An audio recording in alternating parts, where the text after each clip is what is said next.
السلام علیکم ورحمۃ اللہ وبرکاتہ۔ رضا الہی اور قضاء الہی میں فرق۔ بعض لوگ میت کا اعلان کرتے وقت کہتے ہیں فلاں شخص رضا الہی سے فوت ہو گیا، حالانکہ کہنا یہ چاہیے کہ فلاں شخص قضاء الہی سے فوت ہو گیا ہے، اس لیے کہ قضاء اور رضا میں بڑا فرق ہے۔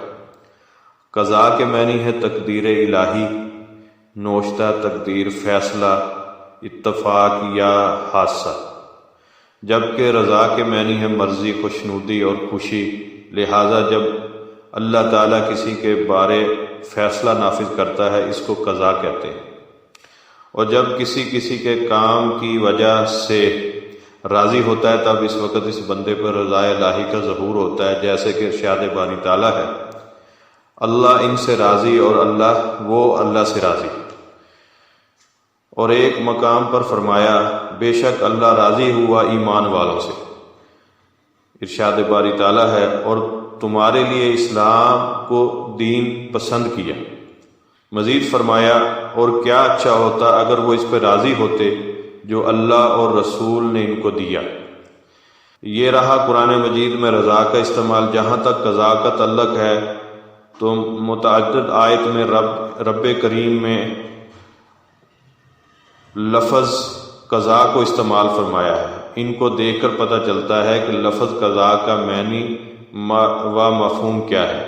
اللہ تعالیٰ نے فرمایا اور تمہارے رب نے حکم فرمایا کہ اس کے سوا کسی کو نہ پوجو اور ماں باپ کے ساتھ اچھا سلوک کرو، اور فرمایا اور اللہ سچا فیصلہ فرماتا ہے۔ پھر جب ہم نے اس پر موت کا حکم بھیجا، ان تمام آیات سے رضا اور قضا کا معنی کھل کر سامنے آ گیا۔ رضا سے اللہ تعالیٰ کی مرضی، رضامندی اور خوشنودی مراد ہے، جبکہ قضا سے تقدیر، فیصلہ اور موت مراد ہے۔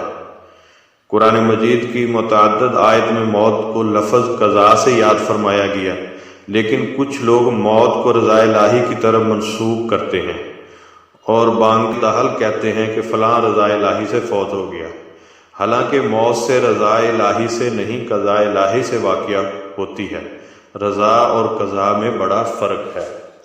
اللہ بھی ہمیں بھی سمجھنے کی اور عمل کی توفیق عطا فرمائے۔ السلام علیکم ورحمۃ اللہ وبرکاتہ۔